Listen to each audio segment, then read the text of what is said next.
Oh, that was sick, dude. Let me see that, Jane. Let me see if I can do something.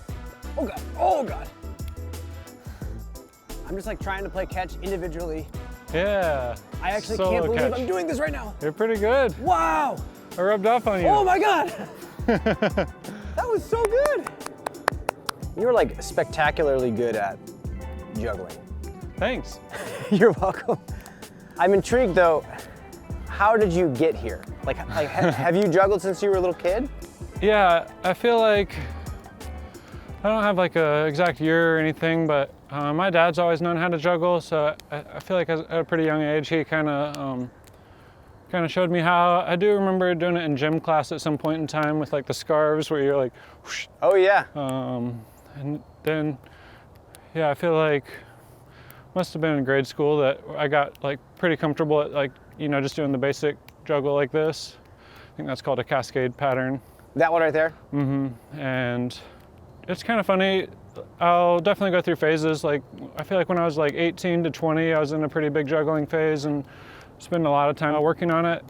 I mean, I could just be like at home watching TV, and instead of sitting on the couch, I'm standing behind the couch, you know, juggling. And I've always liked it because there's like different patterns that you can make, and kind of like makes you stay present where you are and like focus on what you're doing. And I've always enjoyed that kind of practice. So like the regular cascade, you can kind of turn into an outside cascade, or you can just do one of them, like the right hand or just the left hand going outside throws. And those are just some of the most basic tricks, and you can like work them together and it starts to get a little bit cooler. Oh my gosh. This is one of my favorite patterns. It's called the Mills Mess. And so it's kind of hard to isolate, but you're basically doing some of the throws are basic cascade, and then you're working so here's the purple one. Yeah. So when it gets my left hand, I'm gonna do an over, and then, so the purple one's always one of those over tosses. Is that like an intentional thing to have that one a different color? I think it's kind of fun to kind of give you something to track a little bit. Are there jugglers that you like look up to that like blow your mind?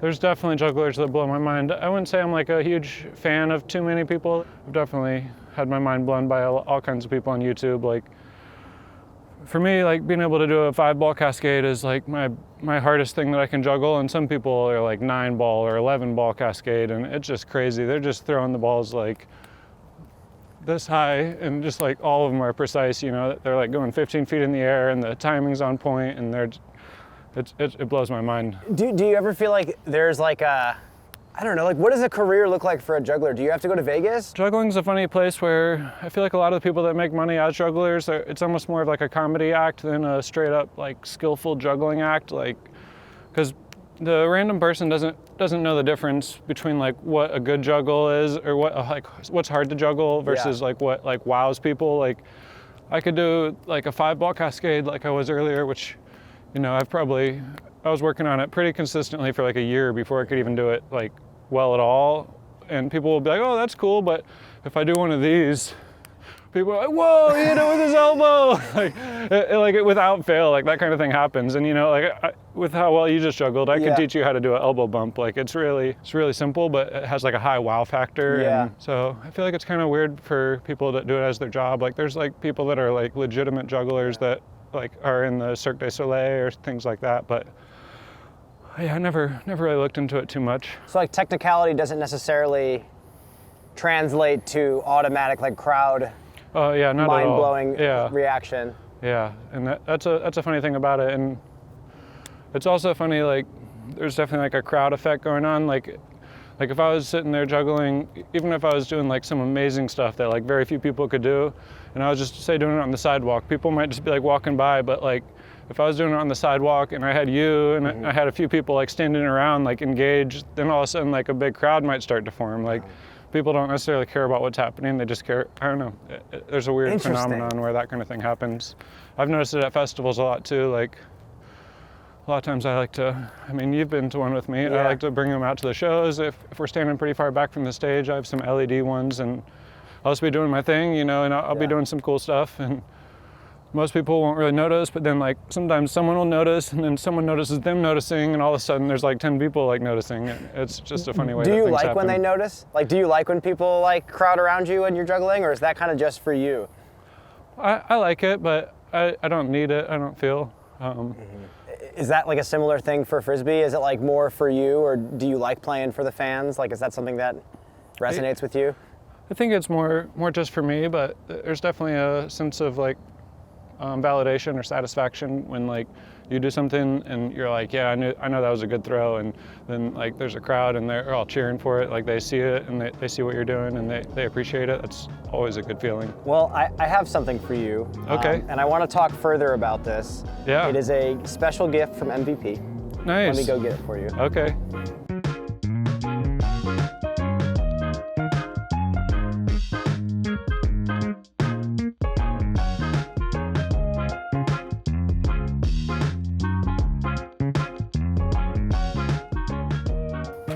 What do we have here? James, MVP, when I talked to them about the show, first off, they were like, of course James is going to be on the show. James loves playing catch. Yeah. But they also said that they wanted to go all out. They wanted Okay. to do something very special for you. Cool. So I believe Andrew wrote this note for you. James, we couldn't think of a better stamp to put on the first Eclipse glitch ever. Much love, everyone at HQ. So Man, they're the best. Feel free to pull one out. Whoa. Apparently this doesn't exist, correct? No, I haven't seen an Eclipse glitch. And they stamped it with your Hey. 2021 World Championship, pretty much the Holy Wow. Shot stamp for That's an NV. awesome. Thanks so much, MVP. Y'all are the best. Love y'all. That's awesome. Like- I love this stamp. Obviously, it brings back good memories for me. I'm still bagging one of the NVs with this stamp, and to see it on the first Eclipse glitches they made is super special. Well, this is their gift to you. Wow, that's so And cool. I would love to throw one of these with you. I'd love to. Down? Let's do it. Let's do it. So we're gonna start long. All right. So these apparently are heavier. This is like Okay. 160? Oh, wow. Yeah. Ooh, it's a flyer. Yeah. Oh, this thing is so sick.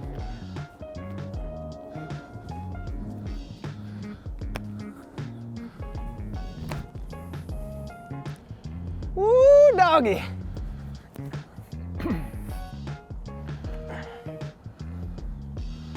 On the money. Boom. Hey. Woo. Oh, James.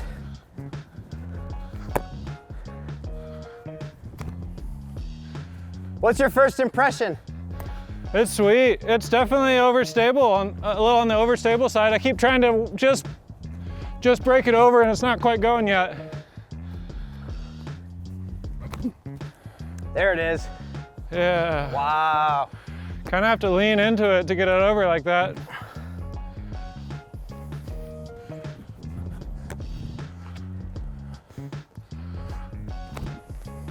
Ooh, that is sick. Wow. Woo. Wow, that is really nice.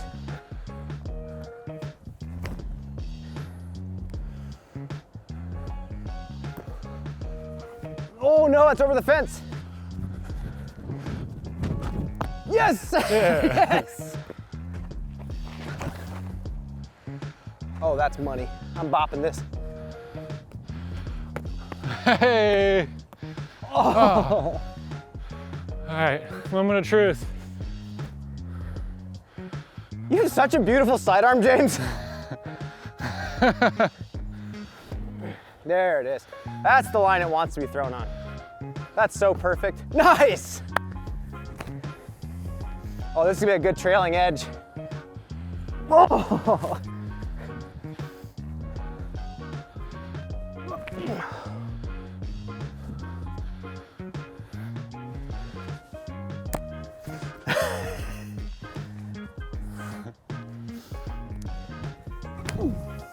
There it is. Woo!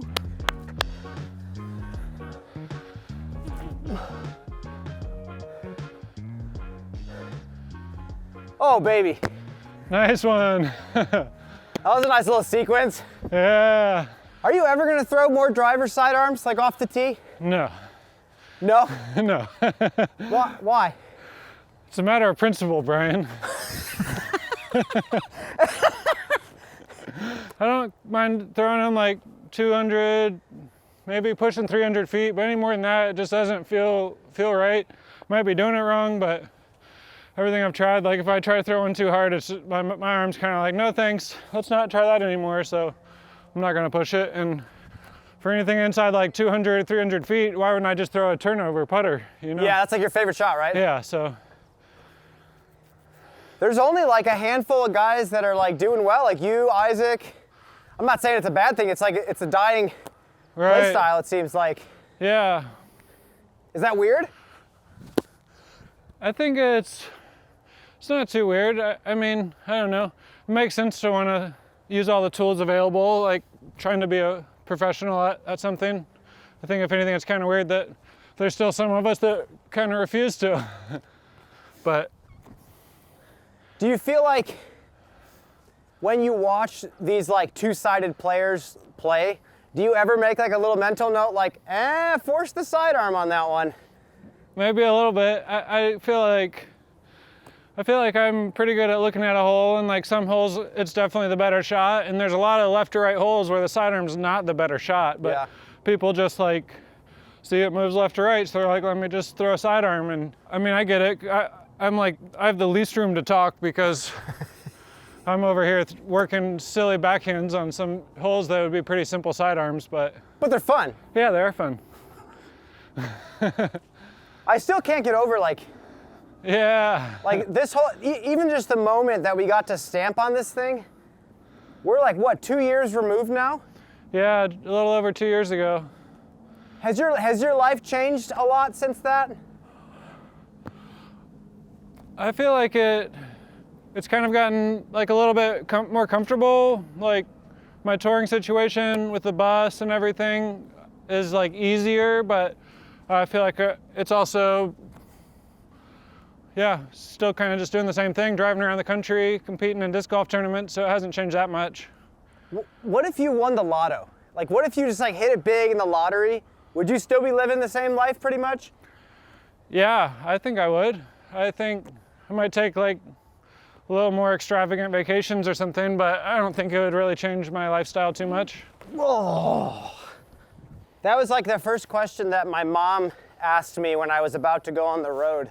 Nice. And she's like, would you still be doing this if you won the lottery? And I was like, whoa. Yeah. Yeah. I would. I'd have one of those $500,000 tour bus rigs. No. Those things are insane. Those are insane. Because you've been staying in a lot more campsites this year. Yeah, we have, and some of them, like, you're like, oh yeah, that's cool, but some of them are like these behemoths, like 50 feet long, and you look them up and they're like $300,000 to $400,000 sometimes. Right. It's like, what? That's wild. You ever thrown a high release forehand? I have. I've not that high, maybe. Change your forehand grip to a claw grip, like where the pads of your fingers are on it, so it can dangle. Yeah, and then just. Yes, just like that. So sick. No, I actually threw one of my best forehands was a scramble shot this year. It was in Des Moines. There's like a hole with like it's kind of like a double Mando, and it kind of goes down into a ditch and back up, just like a little par 3. But I was in the crap on the short left side, and I had to reach over a bush on my right, and I took like one of my roller discs, and I was like 200 feet away, and I, like up high over the thing, and just flicked it, and it went right and hit the chains. Like, it blew my mind. It didn't stay in, but it was a pretty high release. When you hit that holy shot, was it weird always being like compared to Jesus? Was that weird? Yeah, I feel like it's been a long time that some people will call me like disc golf Jesus or things like that, and I've always chuckled about it. I'm not like I feel like if I was a very religious person, it might make me like more uncomfortable, but people are people. I don't know. Yeah. I can't control what they want to call me or my shot or whatever. And I wouldn't say it bothers me. I wouldn't say it's something that I'm like actively promoting either, you know? Somewhere in between. You could have like sold out and just made like a t-shirt like that and just like did one run of them and just capitalized and then just never talked about it again. Where do these shirts come from? Sell them anonymously? Yeah, we made 1,000 of them. Yeah. But then you'd be plagued by everybody coming to like watch you like, oh, see this dude, look. Right. Jesus.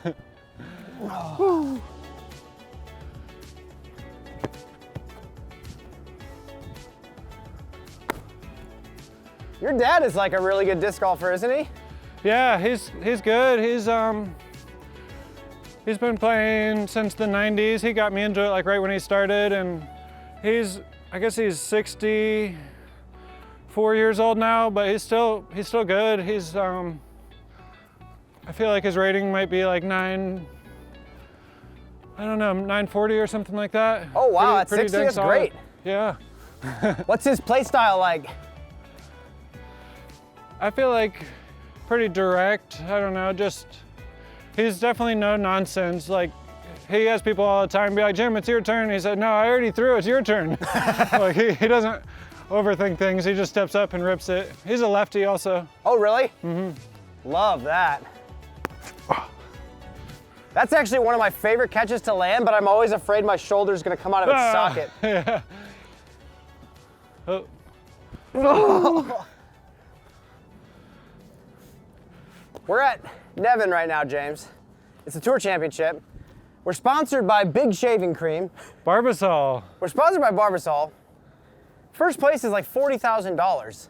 I still go crazy when I see comments from like newer players that are like, this seems low. This and seems low. I think back to like an A tier when $1,000 being first place was awesome. Unreal. Yeah, that was like 2016 or something, you know? Like, yeah, I know, it wasn't that long ago. No. So like, when you see numbers like 40 grand, are you still surprised, or are you kind of like, yeah, disc golf's that big, like? I feel like it's still a little surprising to me. It's obviously cool, like I love seeing it, and I think that was a clean one. Thanks. So was that. Kind of the opposite, like yours is big and spinny, and this one's like, oh, I'm not catching it. I'm James. How's your chest roll? Not the best. I land one every now and then. Just out of pure, oh, nice! Do you feel like it's just gonna keep happening? Do you just think like people are gonna keep falling in love with disc golf? And I think so. I think the courses are just getting like more and more prominent and prevalent, and yeah, I feel like it's pretty rare that you ever meet someone that's like, oh, I tried it, I didn't like it. Like people are like, at least like, yeah, it's pretty cool, like at a minimum, and some people are just like instantly like die hard, like this is my thing. Yeah, I agree. I kind of feel the same way. Nice. I did a little hop, I got scared for a second. How's your air bounce? Pretty good? It's not too shabby.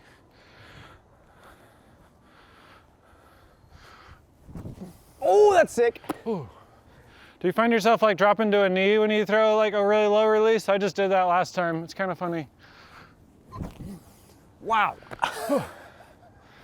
Oh.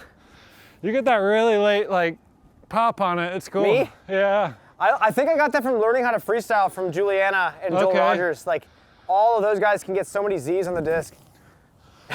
There you go. So this week, if you make $40,000, are you gonna take you and Jordan somewhere special? Where are you guys gonna go this off season? 40,000 this week would be nice. Yeah. We were talking about taking somewhat of a slow off season, and like we have some friends going to New Zealand and stuff, but this year has just felt like felt a little hectic, and obviously on tour you kind of never stop moving, so getting a chance to kind of sit in one place for a couple months sounds pretty sweet right about now. So really nothing. Yeah, no big plans yet. We're definitely looking forward to visiting some family around the holidays, but other than that, I'm not sure if we're gonna go anywhere too far away. Sounds like you're kind of like at the peak. Sounds like Yeah. your existence is like right there. Would you say so? Are you pretty happy right now? I'd say I'm pretty happy right now. I've been feeling like my disc golf's been a little lackluster, but the pieces are still there, just been a little bit sloppy around the edges. So that's, I try not to base my whole identity and my feeling of how good I'm doing on how well my disc golf game's going, though. I don't think that's too healthy to do, but sometimes it's hard. They're definitely interlinked when you're giving it everything you got out there. It's not easy to not play well, you know, but Yeah. I feel like I have a pretty good balance where I can somewhat separate those out. Thank you, buddy. Yeah, thank you. That was have fun? fun. I did. Great. That was great, man. Yeah, nice.